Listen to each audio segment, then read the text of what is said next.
Hey there, Tommy from the Run Testers with another running shoe versus. Today I'm going to be looking at two shoes from Asics, the Asics Novablast 3 and the Asics Superblast. Now the Superblast was sent to me by Sport Shoes to test for this review. I'm not paid to do this review, so I can say whatever I want, but thanks Sport Shoes for getting this over so I could do this review.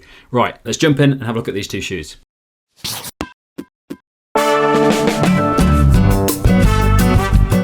The Asics Superblast costs £210 or $220. It weighs in at 248 grams or 8.8 ounces for men in a size 8, and the drop is 8mm.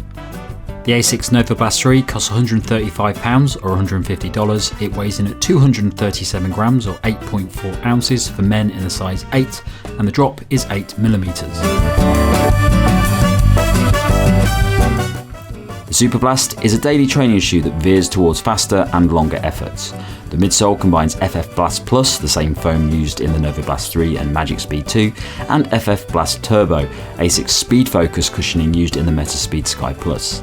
That mix of materials aims to deliver a cushioned and responsive ride across a range of training sessions. The shoe features a thin asymmetric mesh upper for breathability and comfort, a heel stabilizer for a secure ride, and an AHAR Plus outsole rubber for grip. There's also a trampoline-inspired outsole design for a more responsive bounce. The Asics Novablast 3 is a daily running shoe designed to combine plenty of cushioning and comfort with a versatile ride. The latest version sees FF Blast Plus midsole foam added to lower the weight and improve responsiveness. It also features a thin tongue wing construction to improve the fit, a more supportive heel design, a Jacquard mesh upper for breathability, and an AHAR outsole to improve durability. Okay, so the fit for me in these two shoes is interesting. I would say true to size in both of these shoes. This is always an area of discussion in the comments because the sizing is a little bit funny for people. And the main reason for that is these shoes are quite long. They're some of the longest running shoes based on the size that you can get. And I do have a lot of space in the toe of both of these shoes. But they're also relatively narrow shoes in comparison to some of the other ones out there. So a lot of people do say that they size down half a size and then the shoe becomes a little bit tight around the midfoot. So I would say stick true to size in this. Everyone I've spoken to who has used either of these shoes has said that true to size is the way to go. But just take that in consideration. If you've got a really wide foot, you might have a problem with these shoes if you size down. Okay, so these two shoes are a really interesting one to compare. And the main reason for that is the Superblast is sort of popped out of nowhere. And it's a very difficult shoe to really categorize in the Asics collection. The other shoe that Asics has got, which sort of makes this a little bit confusing, because the Superblast is really a faster tempo training shoe that's designed for faster training efforts, longer faster training efforts, to be used as well as a carbon plate race shoe like the Asics Metaspeed Sky or Edge. The Asics Metaspeed 2 is a similarly designed shoe that's meant to be used alongside the Asics Metaspeed Sky and Edge as a training partner. If you're doing a faster training, you don't want to use your race shoes for your interval sessions, for your tempo sessions, things like that. So that's what this shoe is designed for, and it is a bit confusing how it fits in. When the original Novablast came out, that was a shoe that was a daily trainer. It really popped out of nowhere as well as a really versatile shoe because the midsole foam that it had in it was really bouncy. And a lot bouncier than most people would have expected from a daily shoe that has a lot of cushioning in it. Now the problem with the Novablast one is that midsole foam, even though it was really bouncy and squishy, it was also really unstable. So it's a little bit wobbly and people had a lot of issues with that shoe. I remember running in that shoe. I don't have it anymore, but it was a little bit wobbly, especially around corners and things like that. So Asics, over the next two iterations of that shoe, the Novablast 2 and the Novablast 3, modified the way that the midsole works, and it became a lot wider in those versions and sort of lost a lot of that energy return.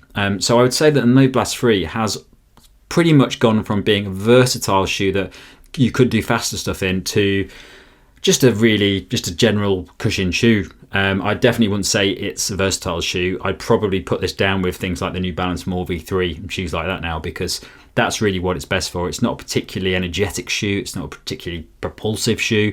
It's a solid daily trainer, but it doesn't do a lot of those things. So the Superblast sort of comes in to replace that. It's sort of the faster alternative to the Novablast, and it's considerably more expensive alternative than Novablast. The Superblast comes in at £210, while the Novablast 3 comes in at around, I think, £135. So there's obviously a big difference between those shoes, but they are very different shoes. So if you're looking at these two options and trying to decide which one to buy, this should make it easier for you, because they are designed for a specific purpose. And if you get the wrong one of these shoes, you're probably not going to get the best out of what the shoe does. So the Superblast is a tempo shoe. It's a faster training shoe. It uses FF Turbo midsole foam in it, which is the midsole foam that you get in Asics Metaspeed Sky Plus and the Edge Plus, which are the race shoes, the carbon plate race shoes. And that FF Turbo is really nice in those shoes. It's quite similar in a way to Zoom X foam from Nike. It's very energetic, very lightweight, very bouncy. I've raced it in those in the Sky Plus a few times, and it's a great race shoe. So to see that FF Turbo in a training shoe is really interesting. And it works really well. I really like the Superblast. I think it is a great, enjoyable training shoe that is really versatile from a point. So the first run I did in this, it felt quite rigid, and when I did a slow run in it, I really didn't enjoy it. It just felt like the shoe just couldn't do slow running. It just felt very awkward in it, and it wanted to sort of push me forward and keep me going. Over the runs I've done, and I've done quite a few runs, I've done about 100k in this shoe so far. Over all those runs, it's sort of loosened up a bit. It feels a little bit more relaxed in how it runs. So I do slower stuff in the shoe now, and I'm not having any issues with it. It's not great for slower runs. It's really not designed for that. That FF Turbo, it's a very energetic foam, and it doesn't do well if you're running at a slow pace. The other thing about the shoe is that it is quite a rigid shoe, and as a result, it almost feels like it's got a carbon plate in it. If I tried this shoe and you didn't tell me it had a carbon plate in or hadn't got a carbon plate in, it doesn't have a carbon plate in.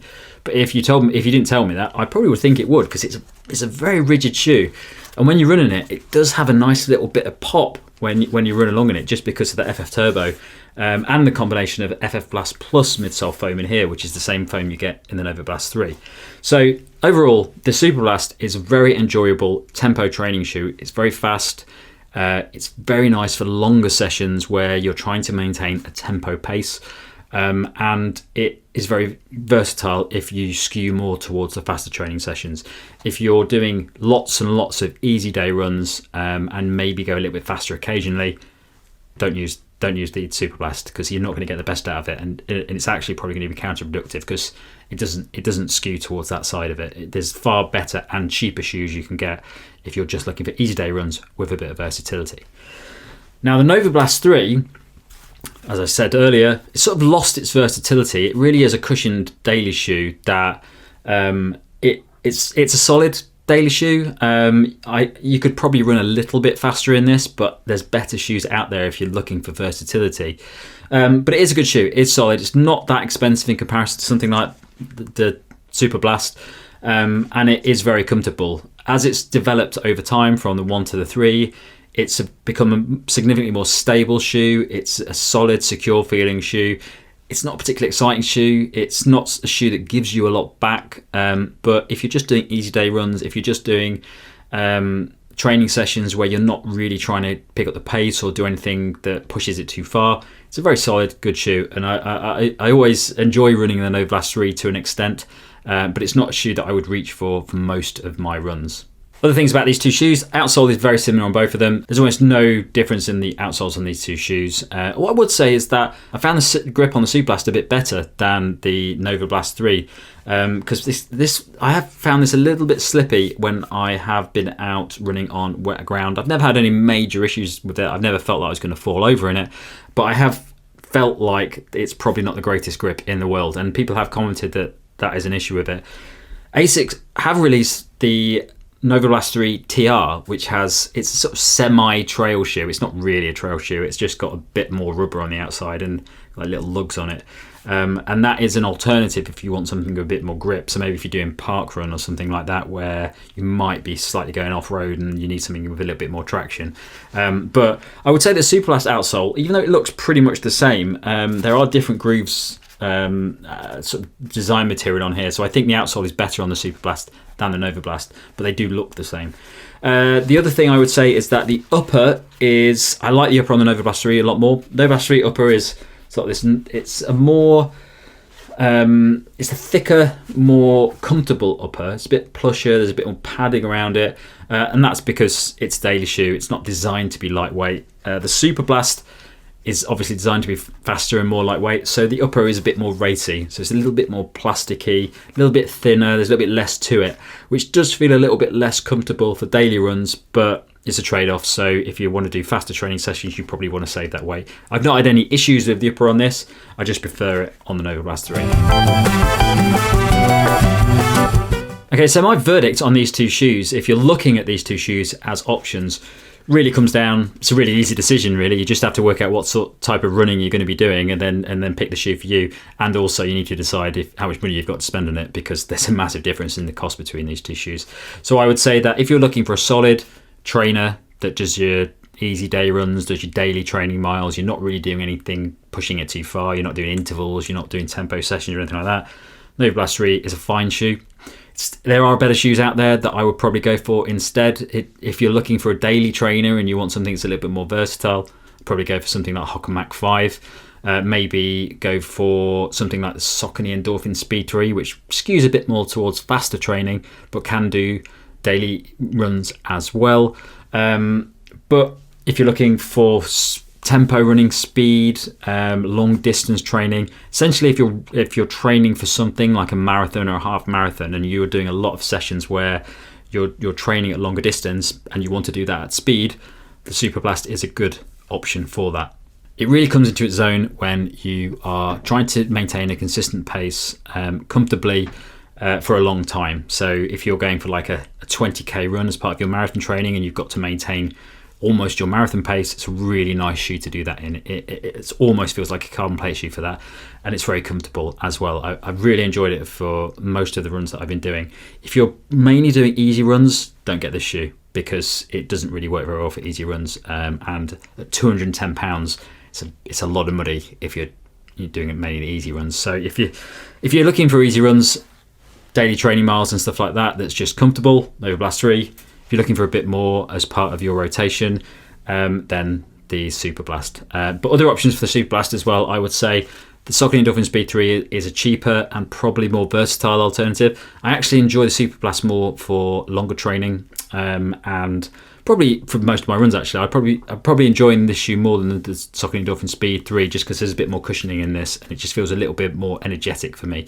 There's also the New Balance Fuel Cell Supercomp Trainer, which is a shoe that is designed very similar to this. It's basically a tempo shoe that's designed to go alongside a carbon plate race shoe for longer distance tempo training efforts. I would say this is far superior to that shoe. I like that shoe to an extent, but it just sort of caps out at a certain point, and I don't really enjoy it for anything longer than 20k. Superblast, I think you could do a lot of miles in this and it would feel great, and it has a lovely efficient flow as well, thanks to that midsole foam. That's it from me. Thanks a lot for watching. Don't forget to like, subscribe, click that little bell, all those sorts of things. And if you go into the caption below, you can find a link to our podcast, which comes out at the end of each month. And we talk about various things. So if you listen to that and if you like it, maybe leave us a rating or review so other people can find it. Thanks a lot for watching. Catch you next time.